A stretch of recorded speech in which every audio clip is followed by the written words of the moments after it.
नमस्कार दर्शक लोकनि, मिथिला चैप्टरक पॉलिटिकल टॉक शो थर्मामीटर में अहाँ सभक स्वागत अछि।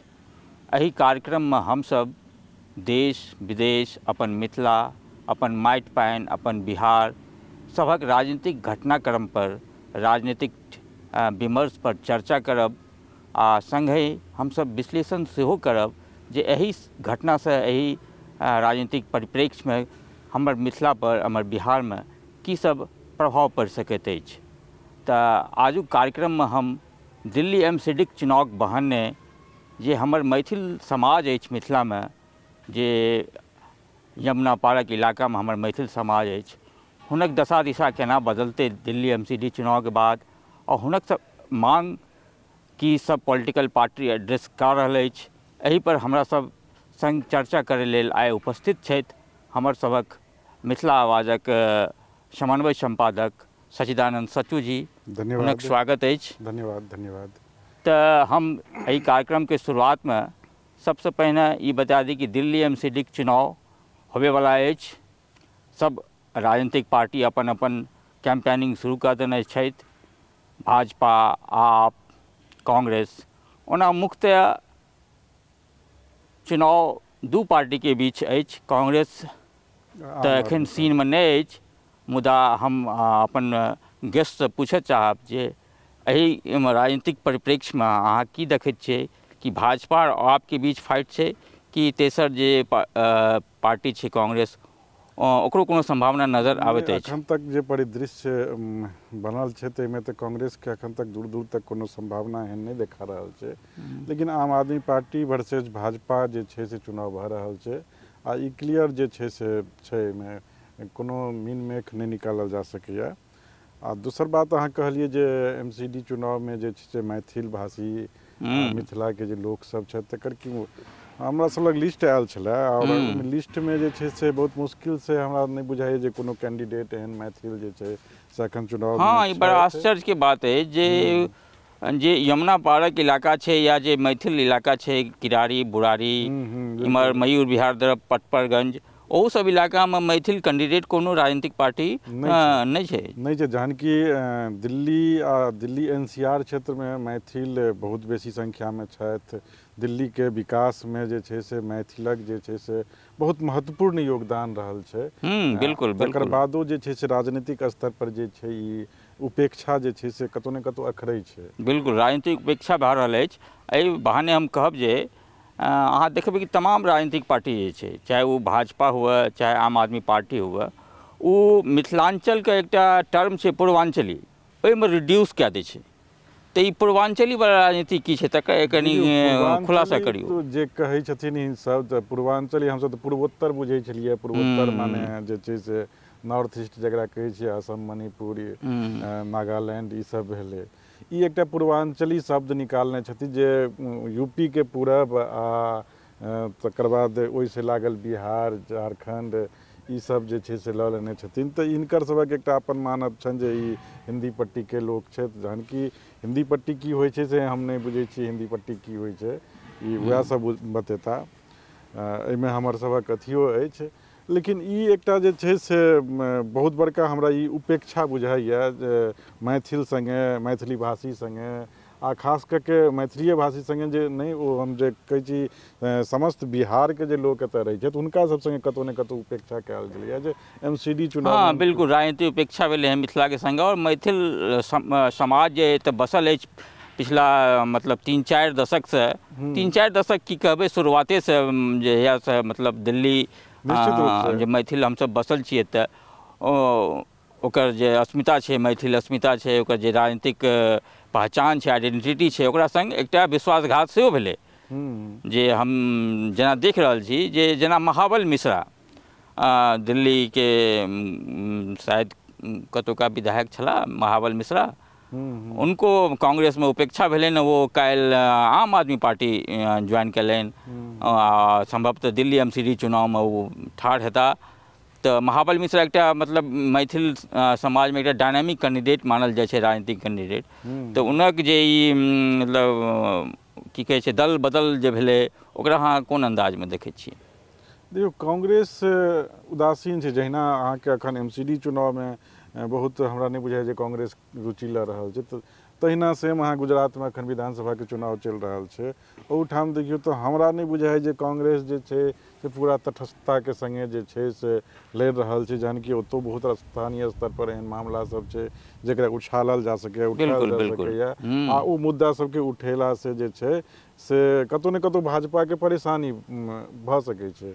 से ओतऽ अहाँके देखा रहल गुजरातमे नहीं देखबामे आबि रहल है, एतौ दिल्लियोमे जे MCD चुनाव भऽ रहल छै ओहूमे जे छै कांग्रेसके ओ दृढ़ता जे छै, तटस्थता नहीं देखा पड़ि रहल छै। लेकिन एतऽ हम अहाँके मतलब रोकऽ चाहब, आम आदमी पार्टी आ भाजपा राजनीतिक जे एकटा जानकार छै, जे राजनीतिक जानकार सब विभिन्न विभिन्न फील्डमे काज करैत छै, चाहे सीनियर जर्नलिस्ट हुए चाहे कॉलमनिस्ट, ओ सब कहैत आबि रहल है जे BJP आ आम आदमी पार्टी दुनू लगभग एके जकाँ बी टीम जकाँ कहै छै आप। हाँ, निश्चित लेकिन रूप से हाँ, तऽ ओकरा अहाँ मतलब कनि ई हम एकरा एना बुझै छी जे एकटा जे छै से कने बेसी उग्र हिंदुत्वके लऽ कऽ चलै छथि, आ एक गोटे जे छै से सॉफ्ट हिंदुत्वके लऽ कऽ चलै छथि। एहिमे उग्रके छथि, सॉफ्टके छथि, ई लोक बुझै छै, अपने बुझनिहार छथिन से बुझि जेथिन। तऽ दुनू बात वएह छै, माने चाहे दिल्लीके MCD चुनावमे होय या गुजरातके विधानसभा चुनावमे होय, कतौ ने कतौ वएह विचारधारा जे छै से फेर अथी भऽ रहल छै, हावी होमऽ जा रहल छै कोनो ने कोनो तरह से। तऽ हम फेर अहाँके एकटा रोकऽ चाहब कि दिल्लीमे अहाँ देखैत हेबै एखन MCD चुनावमे लगातार आरोप प्रत्यारोपके दौर चलि रहल अछि। BJP आरोप लगा रहल अछि आम आदमी पार्टी पर जे वो मने कैंडिडेटके टिकट दै लेल करोड़ करोड़ रुपैआके मतलब खेल भए रहल अछि, करोड़ रुपया लए कऽ तब टिकट पिछले दिना कोनो 58 लाख रुपयाके डीलिंग भेलै, जे कोनो कैंडिडेटके से 58 रुपया लए कऽ हुनका टिकट देल गेलै MCD चुनावमे। तऽ ई आरोप प्रत्यारोप तऽ चलि रहल छै, संगे मतलब दोसर जगह देख रहल छी कि नहीं कहै छै BJP के बी टीम छै आम आदमी पार्टी। तऽ एहिमे किछु मने स्पष्ट जकाँ बुझनामे नहीं आबैत, अहाँ इनका मने ई घटनाक्रम केना देखै छियै? राजनीति अखनके जे छै, हम तऽ एकरा अहिना देखै छियै जे एहन तरहके अथी करियौ जे लोक ओझरा जाय, आ ओहि ओझराहटमे की छै जे बुनियादी सवाल छै, जे बुनियादी मुद्दा छै से ओ पाछू हटि जाइ छै। कमोबेश जे एहि चुनावमे जे लऽ कऽ जे भऽ रहल छै आरोप प्रत्यारोप, ओकरा आरोप लगा रहल छै, ई ओकरा पर कमोबेश वएह चीज छै जे आम आदमीके जे ध्यान जे छै से बुनियादी बात पर जे छै, बुनियादी मुद्दा पर नहीं जाय, ओ आरोप प्रत्यारोपमे एहिमे फंसल रहै, ओहिमे आबिके जे छै से अपन वोट जेकरा ओकरा अथी हेतै, जे प्रभावित करतै ओकरा देतै। एहिमे कतौ ने कतौ बुनियादी सवाल जे छै से गौण होइ छै, आ सएह भऽ रहल छै। तऽ कि मैथिल जे समाज अछि अपन सबके दिल्लीमे जगह जगह छेरियाल, किरारी, बुराड़ी या मयूर विहार, पटपरगंज, यमुना पारक इलाका, ओहि इलाका सबमे जे मैथिल समाज सब बसि रहल अछि, हुनक जे मूलभूत समस्या छै, बिजली, पानी, नाली, सड़क, ओहि समस्या सभक एड्रेस आम आदमी पार्टी करतै कि ओहिमे लागैत अछि जे विकासके काज आम आदमी पार्टी करत MCD में? देखियौ एखन कतेक विकास भेलैए आ आगूके की केना स्थिति छै से तऽ जहन जकरा मौका भेटतै, जहन काज करऽ लगतै, तखन जाके पता चलतै जे के कतेक काज केलकैए। बात ई छै जे अखन जे चुनाव लड़ल जा रहल छै से कोन कोन मुद्दा पर लड़ल जा रहल छै, की मुद्दा छै।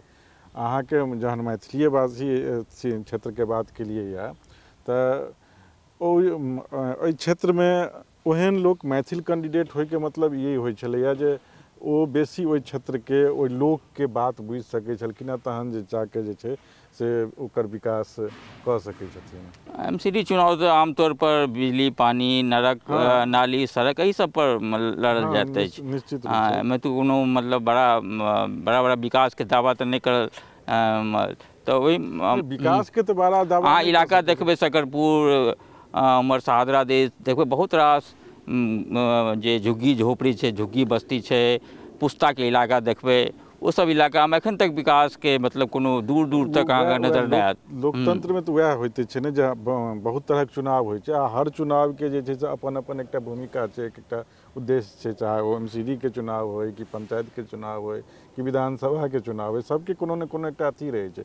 तो MCDO चुनाव एहि दुआरे एते भले ओइसे माने राष्ट्रीय स्तर पर या बहुत नीतिगत कोनो बहुत बदलाव आबि जेतै से तऽ नहि होइ छै, लेकिन जे आदमी जे घर से निकलि के ऑफिस तक जाइ छै आ एहि दरमियान जे बहुत रास चीज छै ओ सब चीज तऽ ओकरा फेस करऽ पड़ै छै, तेँ MCD चुनाव सेहो महत्वपूर्ण छै। बिल्कुल बिल्कुल MCD चुनाव महत्वपूर्ण छै। एहि बिंदु पर हम ई कार्यक्रम के मतलब अंत करैत ई मतलब घोषणा करैत छी जे अगला एपिसोडमे हमसब सेहो आएब एकटा ताजा तरीन विषयके संग, एकटा नव विषयके संग, और हमरा सब संग उपस्थित रहैत सच्चिदानंद सच्चू जी। जी जरूर। आ संगे जे छै से हमर सबक चैनलके अहाँ सब लाइक शेयर आ सब्सक्राइब करी। ई कार्यक्रम केहन लागल से फीडबैक सेहो हमरा सबके दी। धन्यवाद। धन्यवाद।